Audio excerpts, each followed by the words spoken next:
when corporations went to China and took advantage of low wages and a growing market, it made a fortune for those corporations and therefore for the top 10% of Americans who own shares. Just a footnote. The top 10% richest Americans own 80% of the stocks and bonds. They did well. The rest of us, we are experiencing a declining empire, which those at the top don't want you to think about. They're managing it quite well. We cannot. That inequality, together with the inflation, gives you Mr. Trump's victory. And the bitterness and divisiveness that is suffusing this economy. And still, nobody willing to face these realities or to speak about them. Let me conclude by telling you that this is important to understand not only as our past and not even only as our present, as in the election we just had, but also in our future. This denial, this refusal to face the realities of the economy we have and that is shaping our lives, and even more those of our children, promises us frightening near future. I'm only going to give you two examples because I don't want to overstay my welcome with you, but I do want to leave you with useful information to navigate the immediate future. Mr. Trump won the election because he positioned himself with dramatic gestures, the sort favored by Madison Avenue advertisers. And the two gestures were, I am the great protector. Mr. Trump understood far better than the Democrats that people feel attacked, undermined, frightened, scared, worried for themselves and their children, as well they should be.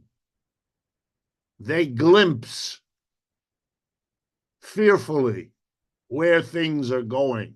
They want to be protected from it all.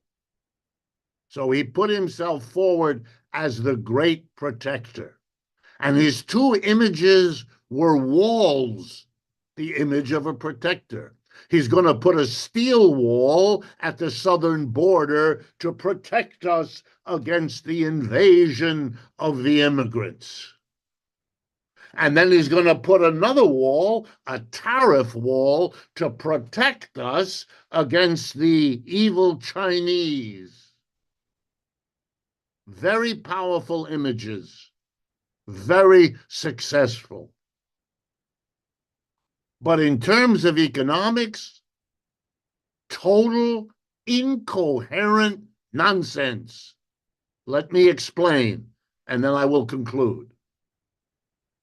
We have 10 to 12 million undocumented immigrants. That's according to the Department of Homeland Security. We are a population of 330 million Americans. Do the math.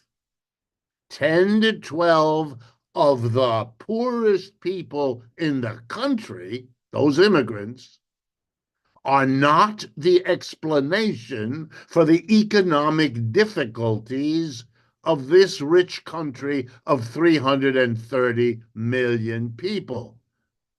The very idea of that is ridiculous. An undergraduate who wrote such a thing would be called in by their teacher and told, try to think through what you're saying before you say it. The real economic problems, and they are real, of the United States have to do with what I just spent 20 minutes going over with you. They don't depend on more or less immigrants.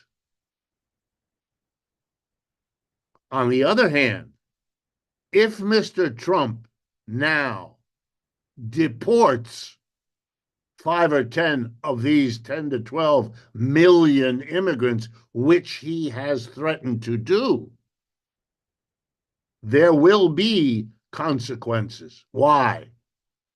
Because undocumented immigrants are the most abused of our working class.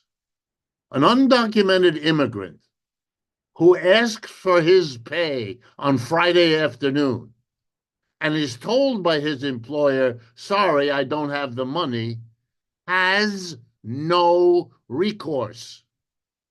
He can't go to the police. He's an undocumented immigrant. He doesn't want to get anywhere near any office of the government. He will not complain. He can't. He's like a slave. And that's how they're treated. The construction industry in this country is a major employer. If it doesn't have undocumented employees, it'll have to pay Americans. And you know what? It'll have to pay them a hell of a lot more than they're paying the terrified, undocumented immigrant. And that will mean the cost of construction will zoom up. And you know what that does? It worsens our inflation. Mr. Trump either can't do it for that reason, or he will produce an inflation that will overnight turn him from savior to demon in the eyes of his own followers. Then there's the second wall, the tariff wall. Let me remind everyone what a tariff is. It's just a tax. It's the name given to a particular kind of tax, namely the tax charged to an American importer when that person brings something produced overseas into the United States to be sold.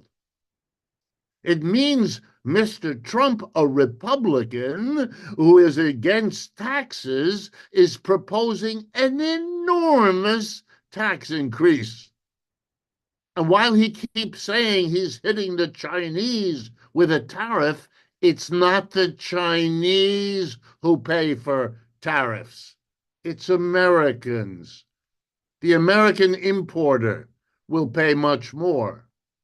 And that person will then charge more to the consumer, you and me. And you know what that means? An inflation, which he can't have. Yet he proposes these, counting on the American people to be into denial, not to interrogate any of this, to sit there and have debates as if there's something to debate. The debate is a distraction. It's a way of not dealing with your problem because you're too frightened of letting it be debated, lest it go where it might bite you. And we are run by a community of businessmen and women in charge of our corporations, including our mass media, who are not going to do it. Mr. Trump's economic proposals, whatever else you think of them, are economically incoherent. It's great advertising. I'm protecting you with my walls. It's wonderful. But when it comes now to governing, it's impossible and it's a bad joke. and the whole world is watching. And while it's watching this bad joke unfold, the gap between the United States and the G7 on one hand, and the People's Republic of China and the BRICS on the other, deepens. The United States' effort to stop, block, undercut China have failed. Been doing it now for 15 years. Started big time under Obama. It doesn't work. It doesn't work. And so the question is, what? Do you keep doing it?